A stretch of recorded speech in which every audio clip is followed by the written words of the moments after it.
My name is Margaret Brennan. I'm 75 years old. For 8 years, I paid my children $2,400 a month in rent to live in the basement of the house I once owned. They told me it was fair market rate. They told me they needed help with the mortgage. I believed them because that's what mothers do.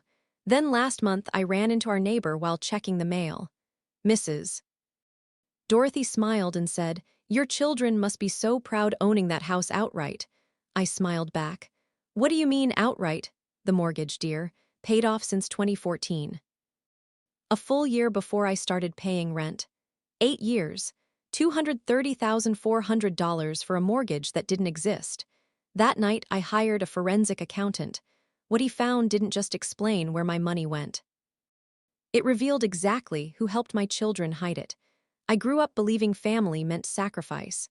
My husband and I built a quiet life in a beige colonial outside Philadelphia. After he passed, my 2 adult children, Richard and Diane, moved back to help. They said the house was too much for me alone. They said the mortgage was still high.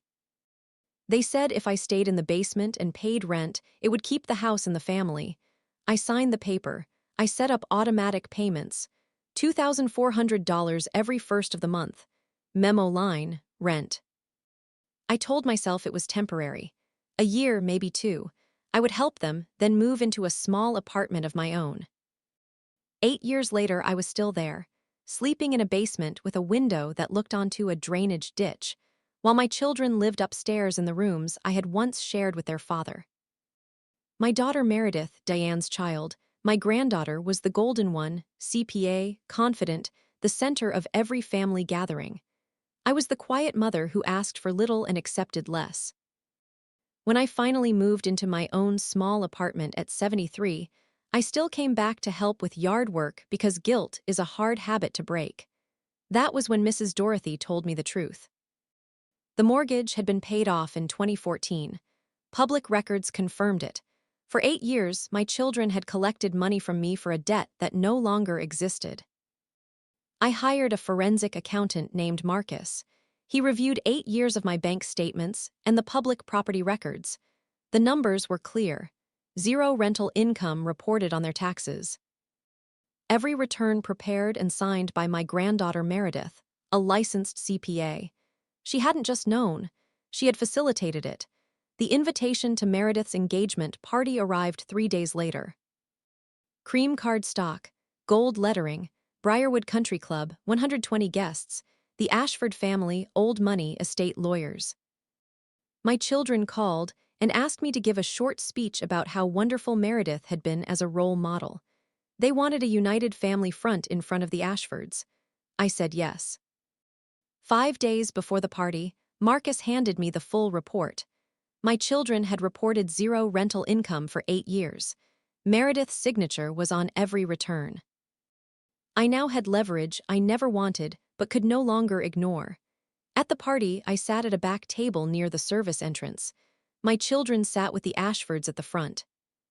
When my son stood to give a toast, he publicly thanked me for my financial support over the years and suggested I should continue that spirit of generosity.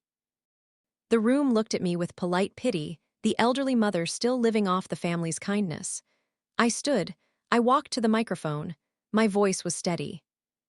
My son just said I contributed financially to the family. That's true.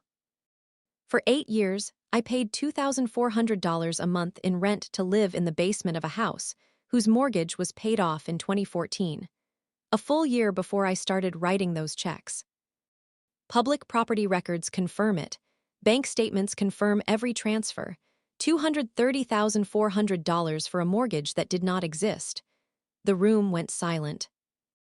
Bradley Ashford Sr., the fiancé's father, stood and asked for clarification. My children tried to interrupt, to claim confusion, stress, jealousy. I stayed calm. I simply stated facts. Bradley Sr. looked at my children and then at Meredith and said, "When my son's fiancée is potentially implicated in tax fraud, it becomes my matter." The party collapsed. Guests whispered. The Ashfords left the table. A member of the Pennsylvania CPA board approached me quietly and noted that complaints sometimes come from unexpected places. My children cornered me later, offering $50,000 for silence. I refused. I told them all future communication would go through my attorney. 3 days later, the IRS called. The complaint had come from Mrs. Dorothy, the neighbor who had watched me carry groceries while my children lived upstairs. She had reported the unreported rental income. The audit followed. Back taxes, penalties, interest, approximately $45,000. Meredith received a formal reprimand from the CPA board, ethics training, 2 years of supervised practice, a permanent notation on her license. The engagement was canceled. The Ashfords released a statement about private family matters. My children emailed, called, and tried guilt. I replied once, I did not file the IRS complaint. I will not withdraw truth. All future contact goes through my attorney. Then I blocked them. I spent the next months building a quiet life, Thanksgiving and Christmas with friends. A promotion at work to director of finance because my boss had watched me handle the engagement party with composure. Sunday tea with Mrs. Dorothy and her lemon cake. The letters from my children's attorney still arrive. I forward them unanswered. 1 year later, I live in a small apartment that is entirely mine. No one monitors my rent. No one tallies my debts. I am no longer a tenant in my own children's house.